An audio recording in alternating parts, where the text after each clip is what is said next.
Srisailam reservoir నుంచి రాయలసీమకు కృష్ణా జలాల విడుదలపై రాష్ట్ర ప్రభుత్వం తీసుకున్న నిర్ణయాన్ని రాయలసీమ సాగునీటి సాధన సమితి స్వాగతించింది. సమితి అధ్యక్షుడు బొజ్జ దశరథ రామిరెడ్డి మాట్లాడుతూ రైతులు ప్రజల అవసరాలను దృష్టిలో ఉంచుకొని ప్రభుత్వం తీసుకున్న నిర్ణయానికి ధన్యవాదాలు తెలిపారు. రాయలసీమకు చట్టబద్ధంగా కేటాయించిన జల హక్కులకు భంగం కలగకుండా నీటి విడుదల కొనసాగించాలని కోరారు.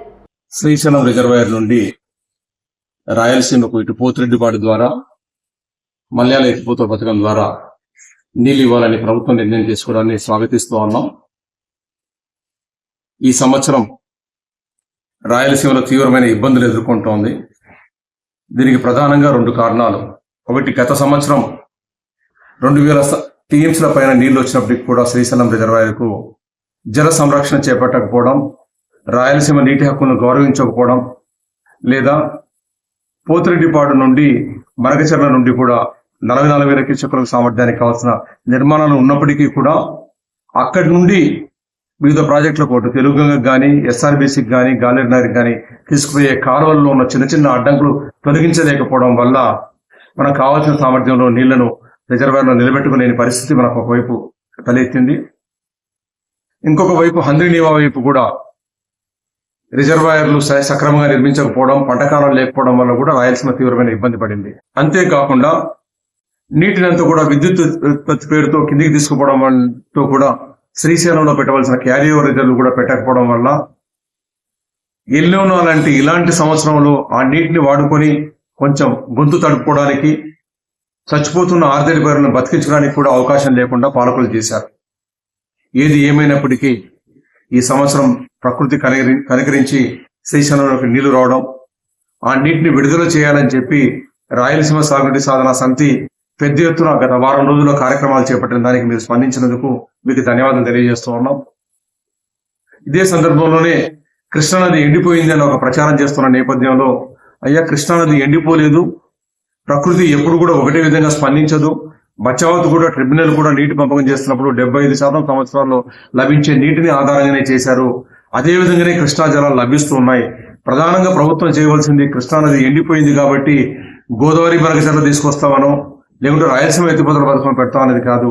ముందు జల సంరక్షణ చేస్తూ శ్రీశైలం ప్రాజెక్టు విధి విధానాలు అమలు చేస్తూ ఉన్న నిర్మాణాలన్నింటినీ కూడా సక్రమంగా పూర్తి చేసి వరదొచ్చినప్పుడు నీళ్లు నిలబెట్టుకునే కార్యక్రమాలు చేపట్టాల్సిన అవసరం ఉంటే దాన్ని పక్కన పెట్టేసి కాంట్రాక్టర్లకు మేలు చేసే కార్యక్రమాలు చేపట్టుకుంటూ ప్రజలను తప్పుడుదో పట్టించే కార్యక్రమాలను అధికార పక్షం ప్రతిపక్ష పార్టీలు చేపడుతున్న సందర్భం చాలా బాధాకరం.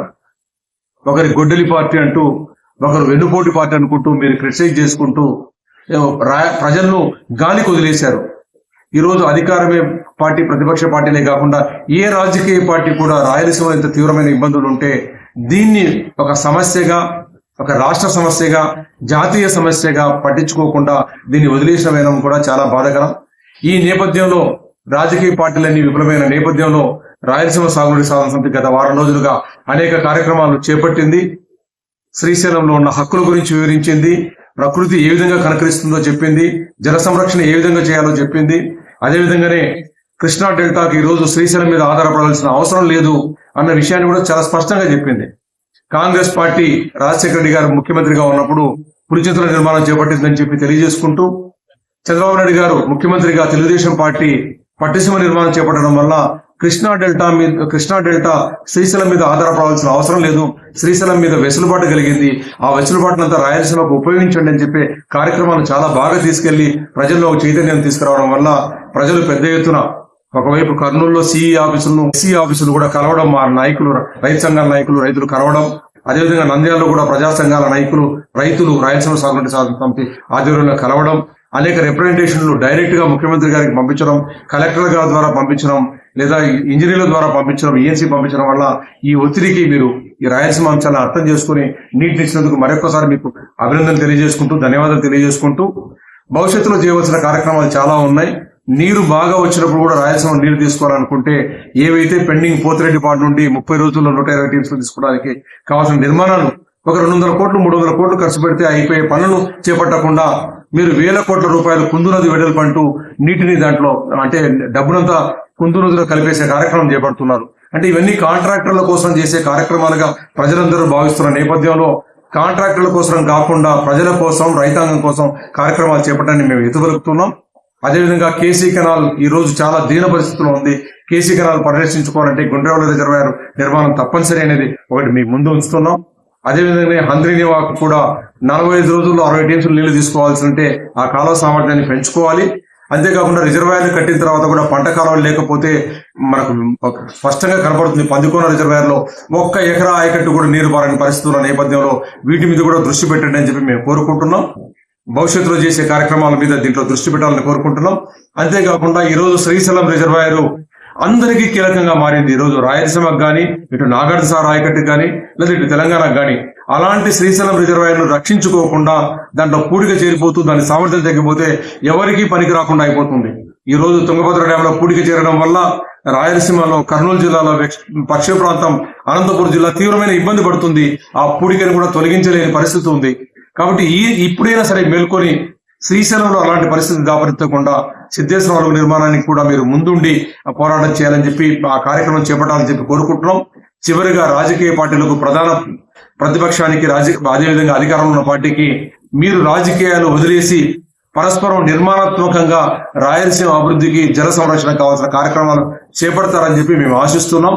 అదేవిధంగా అన్ని రాజకీయ పార్టీలు కూడా రాయలసీమ అంశాన్ని కూడా అంటే బతుకుతెరువు సమస్యగా, తాగునీటి సమస్యగా, దప్పిక సమస్యగా, ఆరుతడి పైరులు బతికించే సమస్యగా కూడా ఉన్న నేపథ్యంలో అన్ని రాజకీయ పార్టీలు కూడా రాయలసీమ భాషలో కూడా నిలబడాలని కోరుకుంటున్నాం. ఒక కీలకమైన అంశాలు కూడా మీకు చెప్పదలుచుకున్నాం. ఈ రోజు ఆంధ్రప్రదేశ్ లో కాదు, భారతదేశ వ్యాప్తంగా మీరు ఇష్టంగా తినే బియ్యాన్నంతా కూడా రాయలసీమలో పండిస్తున్నాం. కోస్తా ప్రాంతంలో పండించే బియ్యం అంతా కూడా ఎగుమతి జరుగుతూ ఉంది. వేరే దేశాలకు ఎగుమతి జరుగుతుందంటే నీటిని ఎగుమతి చేస్తున్నారు. మనం ఇక్కడ పండించింది మన ఇష్టపడే బియ్యాన్ని పండించుకుంటున్న ప్రాంతంలో రాయలసీమ అంశాన్ని ఒక జాతీయ సమస్యగా గుర్తించి రాయలసీమ బాసటగా అన్ని రాజకీయ పార్టీలు నిలబడాలని చెప్పి ఈ సందర్భంగా అప్పీల్ చేస్తున్నాం. రాయలసీమ సాగునీటి సాధనా సమితి ప్రజల యొక్క కీలక అంశాల పట్ల చాలా స్పష్టంగా స్పందిస్తోంది. ఇది ఏ రాజకీయ పార్టీకి వ్యతిరేకం కాదు. సమస్యను దృష్టిలో పెట్టుకునే సమస్యలు ఏ పార్టీ ఆ సమస్య సృష్టించినా ఆ పార్టీని స్పష్టంగా మేము ప్రశ్నిస్తున్నాం. ఇది మీకు వ్యతిరేకం కాదు. మీరు కూడా చేసిన తప్పులు సరిదిద్దుకునే దిశగా మేము కార్యక్రమాలు చేపడుతున్నాం. ఇది మీ రాజకీయ భవిష్యత్తు కూడా ఉపయోగపడేది. మా మాటలు వింటే ప్రజా సంక్షేమం వైపు మిమ్మల్ని డైరెక్ట్ చేయడానికి ఒక విజిల్ బ్లోయర్ లాగా మేము పనిచేస్తున్నాం, కానీ మిమ్మల్ని క్రిటిసైజ్ చేయడం లేదన్నది మాత్రం ఒక మనసులోని తొలగించుకొని ప్రజా సమస్యల గురించి రాయలసీమ సాగునీటి సాధన సమితి చెప్తున్న అంశాల మీద ఏమైనా భేదాభిప్రాయాలు ఉంటే మమ్మల్ని పిలవండి, కూర్చొని మాట్లాడుకుందాం, దాంట్లో అభిప్రాయాలు మార్చుకుందాం. రాయలసీమ ప్రజలకు, రాయలసీమ అభివృద్ధికి, రైతాంగం అభివృద్ధికి, లేదా ఇక్కడ వర్తక వాణిజ్యాల అభివృద్ధి చెందడానికి కావాల్సిన అంశాల్లో ఎప్పటికైనా సరే అందరితో సహకరించడానికి మేము సిద్ధంగా ఉన్నామని చెప్పి ఈ సందర్భంగా తెలియజేసుకుంటున్నాం. జై రాయలసీమ, జై జై రాయలసీమ.